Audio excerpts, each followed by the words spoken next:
Bonjour et bienvenue à notre première vidéo pour le cours de probabilité et statistique. Ce cours-là, 201 CCQ05, ça se peut que je fasse référence comme étant le cours de CCQ, tout simplement parce que c'est le code, et je suis plus habitué au code. Donc, ceci étant dit, aujourd'hui, qu'est-ce qu'on fait dans notre première vidéo? On va tout simplement introduire qu'est-ce qu'on va avoir comme matière cette session-ci, qu'est-ce qui se trouve comme matière dans le cours de probabilité. Donc, en CCQ, on va avoir deux grandes parties à notre cours. La première partie va se dérouler des semaines 1 à 4.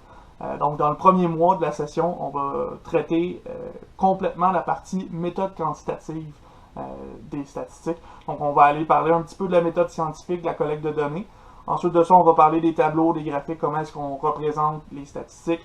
On va parler des statistiques descriptives, quelque chose comme la moyenne, le mode, la médiane. On va parler des écarts types, on va parler de toutes sortes de statistiques descriptives qui sont bien connues. On va parler des séries chronologiques et de la tendance linéaire à la toute fin, pour ensuite pouvoir passer dans la deuxième partie du cours, à partir des semaines 5 à 15, au bout du cours où on va plus faire des compléments de méthodes quantitatives. Donc on va aller parler de l'analyse combinatoire, on va parler de probabilité discrète, des lois de probabilité discrète.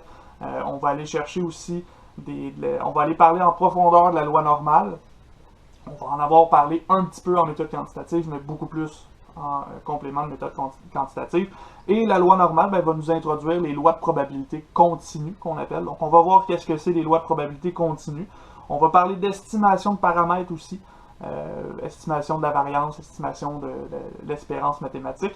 Et on va finir tout ça avec nos tests hypothèses. Tests hypothèses qui vont nous permettre d'aller vérifier si une hypothèse est vraie ou fausse. On va aller confronter deux possibilités et on va déterminer laquelle est la meilleure. On va aller confirmer des résultats ou infirmer des résultats qu'on pourrait obtenir.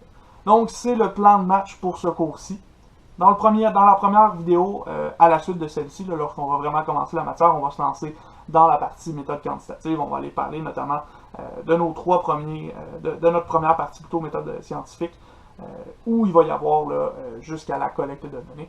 Et on va faire ça ensemble dans une prochaine vidéo. Donc, je vous donne rendez-vous dès que la vidéo sera sortie. Et si jamais vous avez des questions, n'hésitez pas à me contacter par Mio ou par Teams. Ça va me faire plaisir de répondre à tout ça.